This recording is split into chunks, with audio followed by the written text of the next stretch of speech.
பொல்லாத ஆட்சிக்கு சாட்சியே பொள்ளாட்சி தான் அப்படின்னு சொன்னாங்க. இப்படி பெண்களுக்கு எதிரான ஆட்சி நடத்திய சாருங்கெல்லாம் பேட்ஜ் அணிஞ்சிட்டு வந்து உட்கார்றாங்க. இப்போ பேட்ஜ் அணிஞ்சிக்கிட்டு உட்கார்ந்து மட்டும் போயிட்டாங்க பாதியில.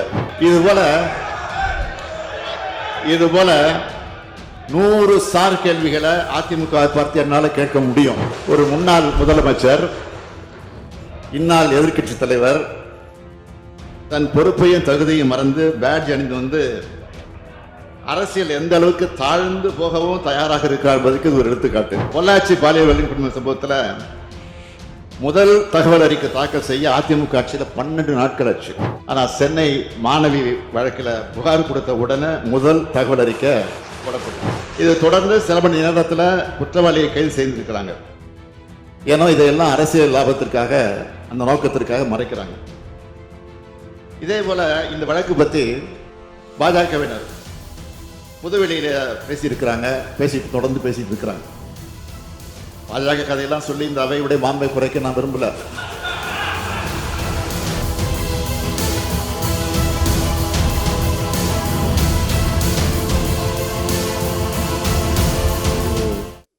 கொண்டு வரப்பட்டிருக்கக்கூடிய கவன ஈர்ப்பு தீர்மானத்தில் பல்கலைக்கழகத்தினுடைய பெயரை சொல்லி நீங்கள் எல்லாம் பேசியிருக்கிறீர்கள். ஆனால் நான் பெயரை சொல்லி அந்த பெயருக்கு ஒரு களங்கத்தை ஏற்படுத்த நான் விரும்பவில்லை. ஏனென்றால் எங்களை எல்லாம் ஆளாக்கியவர் அவர். அந்த உணர்வோடு அந்த பெயரை தவிர்த்து சென்னையில் ஒரு மாணவி மீது நடத்தப்பட்டிருக்கக்கூடிய பாலியல் வன்கொடுமை என்பது மாபெரும் கொடூரம். அதை யாராலும் நிச்சயமாக ஏற்றுக்கொள்ள முடியாது. இது குறித்து இந்த அவையில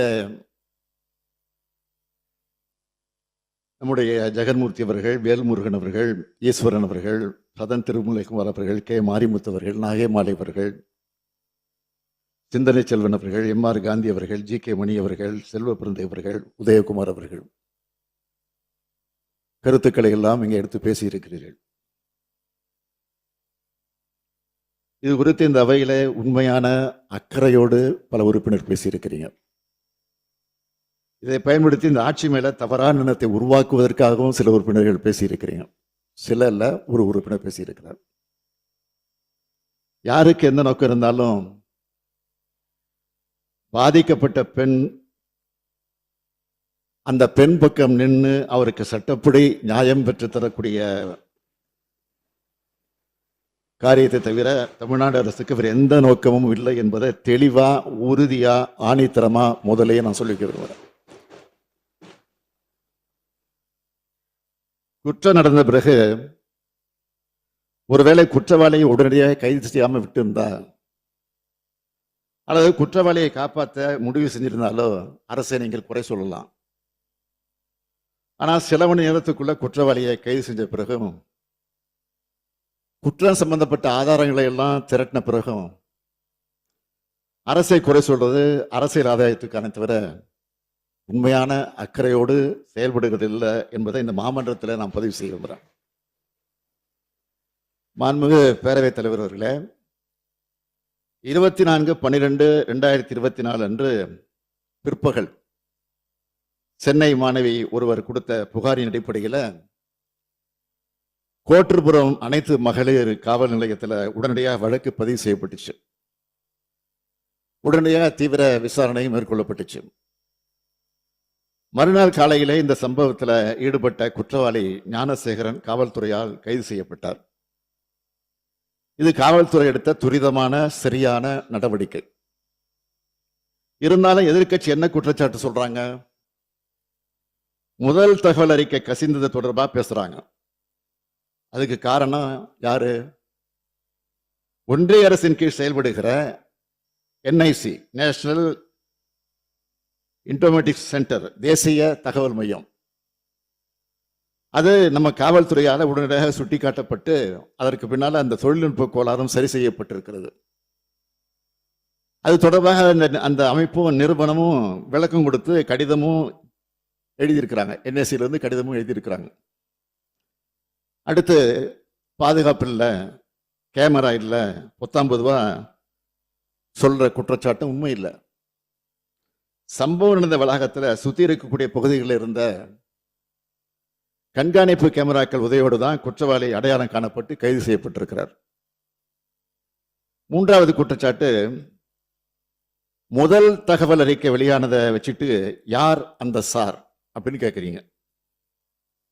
மாண்புமிகு உயர்நீதிமன்ற உத்தரவுப்படி நியமிக்கப்பட்ட சிறப்பு புலனாய்வு குழு தான் இப்ப இந்த புகாரை விசாரிக்கிறாங்க. கைது செய்யப்பட்ட குற்றவாளி குண்டர் சட்டத்தின் கீழ் சிறையில் அடைக்கப்பட்டிருக்கிறார். இந்த புலன் விசாரணையில வேற யாராவது குற்றவாளி இருக்காங்களான்னு தெரிய வந்தா, அது யாரா இருந்தாலும் சரி, மீண்டும் மீண்டும் சொல்றேன், அது யாரா இருந்தாலும் சரி, அவங்க மேல தயவு தாட்சணமே இல்லாம காவல்துறை கடுமையான நடவடிக்கை எடுக்கும். இதை இந்த அவைக்கு 100% உறுதியோடு நான் சொல்லிக் கொள்கிறேன். அதில் எந்த மாற்றம் கிடையாது. அது மட்டுமல்ல, இன்னும் முக்கியமானது, இந்த வழக்கில் விரைந்து விசாரணை மேற்கொண்டு 60 நாட்களுக்குள்ள குற்றப்பத்திரிகையும் தாக்கல் செய்யப்படும்.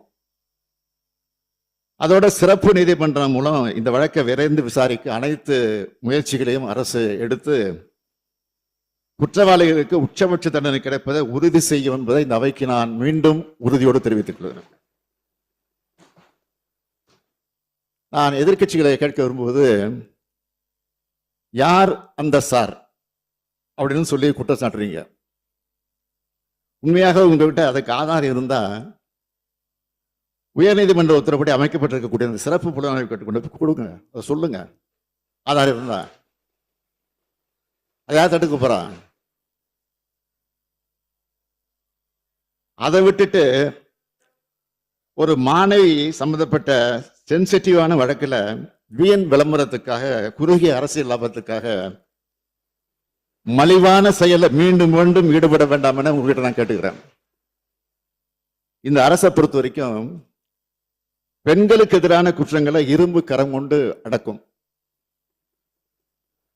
இந்த ஒரு சம்பவத்தை வச்சு பெண்களுக்கு பாதுகாப்பே இல்லாமல் இருக்கிறது போல ஒரு சதி தோற்றத்தை உருவாக்க பல முயற்சி செய்யறாங்க.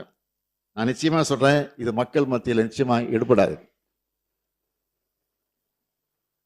ஏன்னா நமது அரசு வந்ததுல இருந்து பார்த்திருக்கீங்க, பெண்கள் பாதுகாப்புக்கு எவ்வளவு முக்கியத்துவம் கொடுக்கிறோம், பெண்கள் எதிரான குற்றங்களை எவ்வளவு நடவடிக்கை எடுத்திருக்கிறோம் என்பது தமிழ்நாட்டு மக்களுக்கு நல்லா தெரியும். குறிப்பா பெண்களுக்கு எதிரான வழக்கில் 86 விழுக்காட்டுக்கு மேல 60 நாட்களுக்குள்ள குற்றப்பத்திரிகை தாக்கல் செய்யப்பட்டிருக்கு.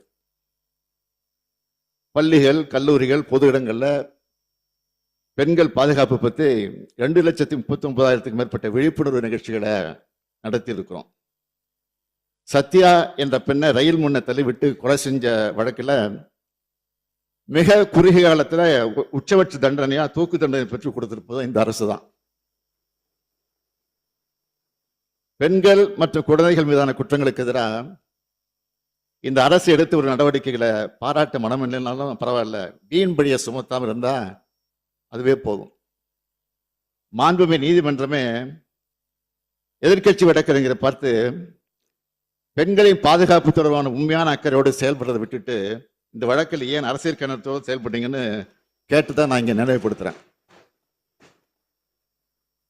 நீதிமன்ற அறிவுரையை பின்பற்றி வீண் அரசியலை தவிர்த்தால பெண்களுக்கு பாதுகாப்பு கொடுப்பதற்கு அது பேருதவியாக இருக்கும்னு தெரிவிச்சுக்க விரும்புகிறேன். இன்னைக்கு தமிழ்நாடு பெண்களுக்கு குழந்தைகளுக்கு பாதுகாப்பு மாநிலமாக திகழுது. இந்த அரசு அமைந்ததிலிருந்து நாங்கள் எடுத்திருக்கக்கூடிய தொடர் நடவடிக்கைகள் தான் இதுக்கு காரணம். இது தொடர்பான ஒரு புள்ளி விவரத்தை நான் சொல்ல விரும்புகிறேன். இந்தியாவிலேயே பெண்களுக்கு பாதுகாப்பான முதல் 10 மாநகரங்கள்ல நம்ம கோவையும் சென்னையும் இருக்கு. பெண்கள் அதிகம் பேர் வேலைக்கு செல்லும் மாநிலம் தமிழ்நாடு தான் முன்னிலையில் இருக்கு. 10 லட்சத்துக்கு உட்பட்டு இருக்கக்கூடிய மக்கள் தொகை உள்ள சில சிறிய நகரங்கள்ல திருச்சி, வேலூர், ஈரோடு, சேலம், திருப்பூர் ஆகிய 5 நகரங்களும் முதல் தரவரிசையில பாதுகாப்பான நகரங்களாக இருக்கு. சென்னை மாணவி விவகாரத்தில் மட்டும் இல்லாம எந்த பாலியல் வன்கொடுமை புகாரிலையும் இந்த அரசு நடவடிக்கை எடுக்காம வேடிக்கை பார்த்ததும் இல்லை, விலகி நிற்கிறதும் இல்லை.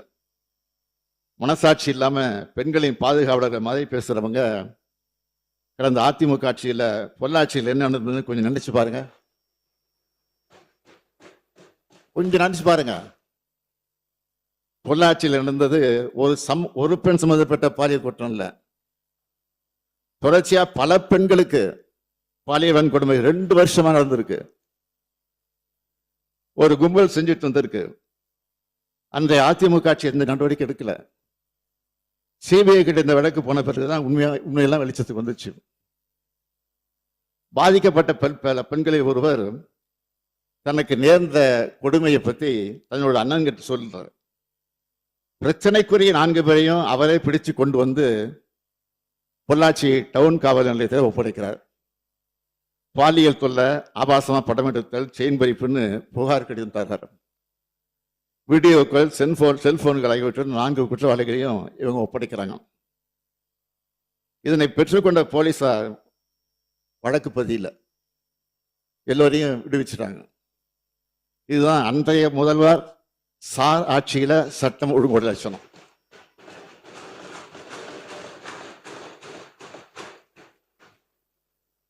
அது மட்டுமா, பாதிக்கப்பட்ட பெண் கொடுத்த புகாரை அப்படியே குற்றம் செஞ்சவங்கள்ட்ட கொடுத்துட்டாங்க. அந்த புகாரை குற்றம் யார் செஞ்சிருக்காங்களோ அவங்கள்ட்டே கொடுத்துட்டாங்க.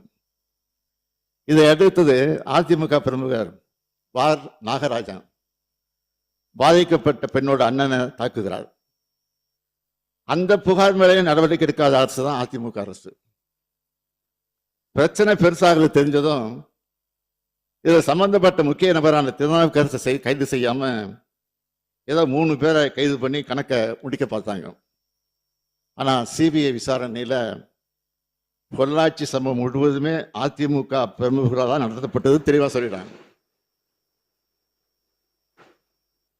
இவங்களை காப்பாற்றுறதுக்காக தான் இப்படி ஒரு சம்பவமே நடக்காத மாதிரி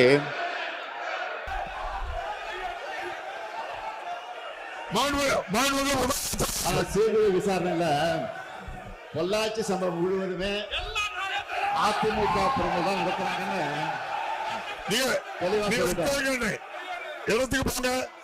இவங்களை காப்பாற்றுறதுக்காகத்தான் இப்படி ஒரு சம்பவமே நடக்காத மாதிரி அந்த அதிமுக அரசு ஒரு பெரிய நாடகமே ஆடிச்சு.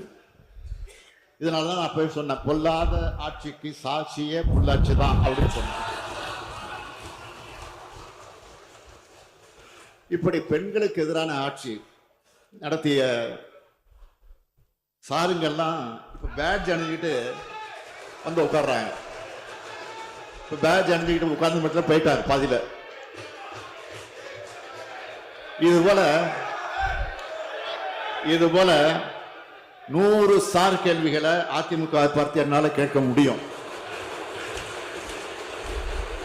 ஒரு முன்னாள் முதலமைச்சர், இந்நாள் எதிர்க்கட்சி தலைவர் தன் பொறுப்பையும் தகுதியும் மறந்து பேட்ஜ் அணிந்து வந்து அரசியல் எந்த அளவுக்கு தாழ்ந்து போகவும் தயாராக இருக்கிறார் என்பதற்கு இது ஒரு எடுத்துக்காட்டு. பொள்ளாச்சி பாலியல் வன்கொடுமை சம்பவத்தில் முதல் தகவல் அறிக்கை தாக்கல் செய்ய அதிமுக ஆட்சியில் 12 நாட்கள் ஆச்சு. ஆனா சென்னை மாணவி வழக்கில் புகார் கொடுத்த உடனே முதல் தகவல் அறிக்கை போடப்பட்டது. இது தொடர்ந்து சில மணி நேரத்தில் குற்றவாளியை கைது செய்திருக்கிறாங்க. ஏன்னா இதையெல்லாம் அரசியல் லாபத்திற்காக, அந்த நோக்கத்திற்காக மறைக்கிறாங்க. இதே போல இந்த வழக்கு பற்றி பாஜகவினர் புதுவெளியில பேசியிருக்கிறாங்க, தொடர்ந்து பேசிட்டு இருக்கிறாங்க. பாஜக கதையெல்லாம் சொல்லி இந்த அவையுடைய மாண்பை குறைக்க நான் விரும்பல. அரசு மேல குற்றச்சாட்டுகளை வைக்கும்போது பொறுப்புகளை உணர்ந்து பேசணும். உச்ச நீதிமன்றம் அமைச்சிருக்கக்கூடிய சிறப்பு புலனாய்வு குழு விசாரணை முழு வீச்சில நடத்தப்பட்டு இருக்கு.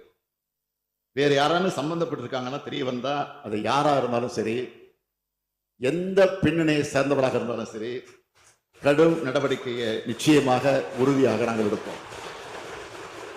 மீண்டும் ஒரு முறை இந்த அவைக்கு தெரிவிச்சுக்கிறேன், திராவிட மாடல் ஆட்சி மகளிருக்கான ஆட்சி. கட்டணமில்லா விடியல் பேருந்து பயணத்தை தொடங்கி கோடிக்கணக்கான மகளிருக்கு உரிமை தொகையை உறுதி செஞ்சு கல்லூரிக்கு வரும் அரசு பள்ளி மாணவரை புதுமை பெண்களாக வளர்த்தெடுக்கிற ஒரு ஆட்சி.